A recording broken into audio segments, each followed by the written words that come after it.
Good morning, one and all, and welcome to Lighthouse Missionary Baptist Church.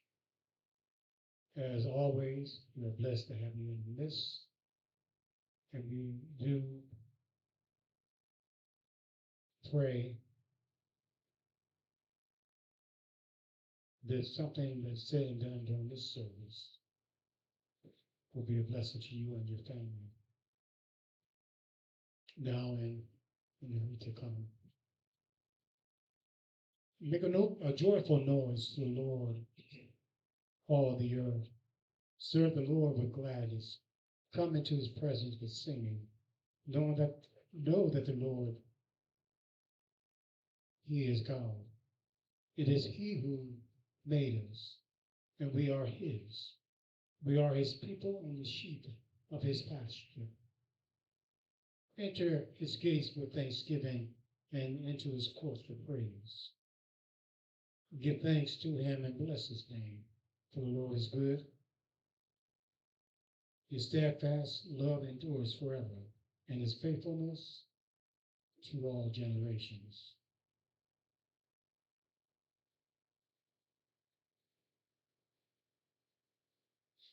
Our scripture lesson today comes from Proverbs and from the Gospel of Luke.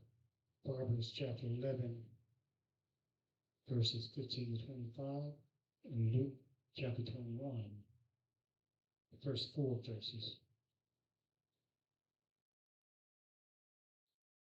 Proverbs 11, 15 to 25 reads as follows. Whoever puts up security for a stranger will surely suffer.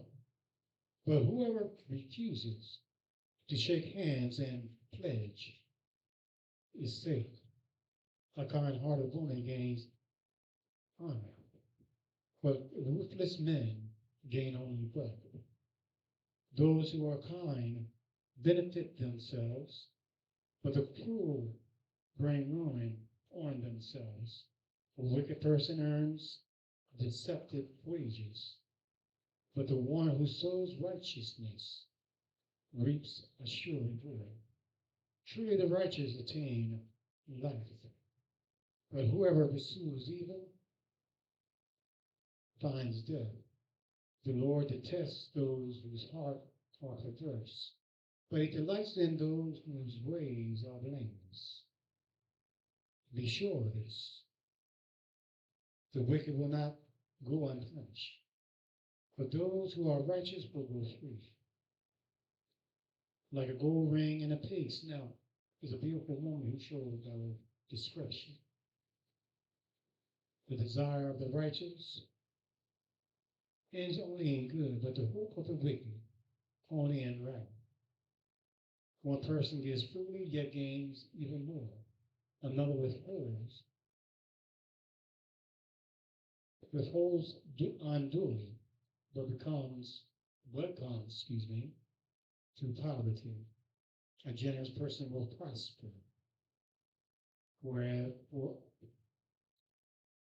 whoever refreshes others will be refreshed. Again, a generous person will prosper. Whoever refreshes others will be refreshed. In Luke chapter 21, verse 1 to 4, as Jesus looked up, he saw the rich putting their gifts into the temple treasury. He also saw a poor widow put in 2 very small copper coins. Truly, I tell you, he said, this poor widow has put in more than all the others. All these people gave their gifts out of their wealth, but she, out of her poverty, put in all that she had to live on. I speak to you today on the thought, a giver's heart. One of my greatest joys, Lighthouse, in life is giving to those in need, regardless of my own personal needs at that time.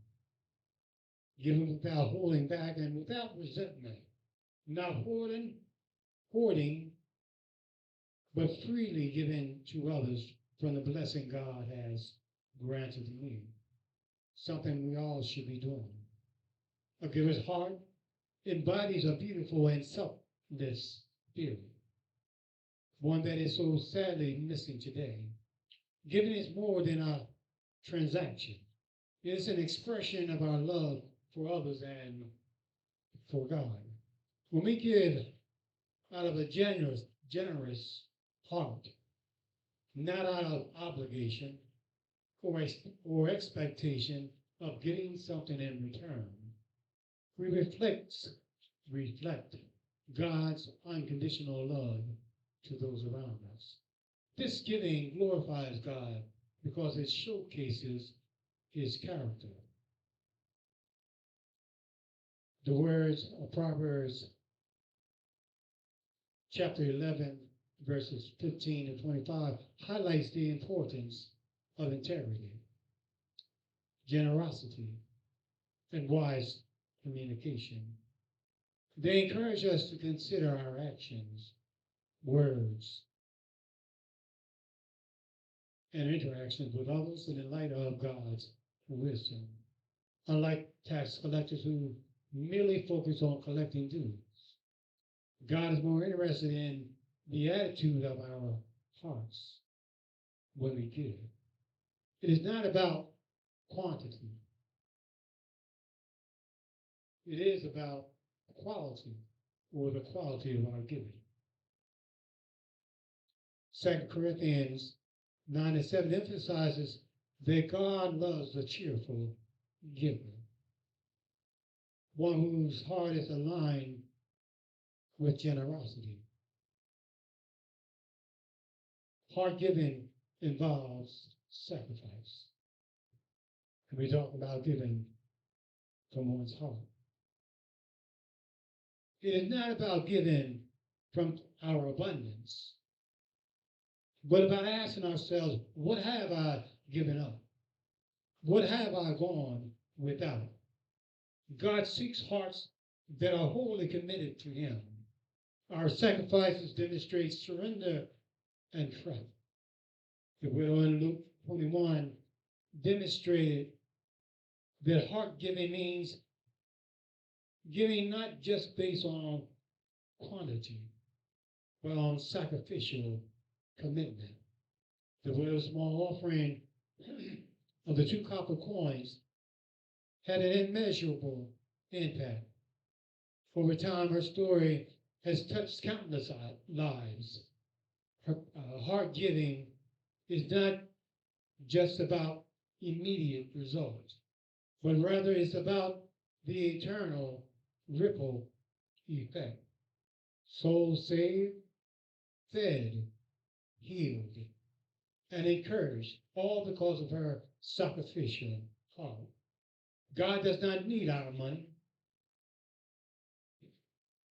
He does not desire for us to make a big show of our giving, trying to impress those around us. What he desires and wants most of all is our wholehearted devotion and trust in him. On the last day, our sacrificial giving will be tested like gold in the fire. If we have given from the heart, it will shine brightly in eternity. How will you measure up, Lighthouse? Remember the illustration of the tight fists. For those who are stingy and refuse to give to others and hold on to their money with a tight fists. You remember the saying, nothing can get in and nothing can get out. While you might be prospering today, Lighthouse, there may come a time when the shoe's on the other foot. What will you do then? A giver's heart.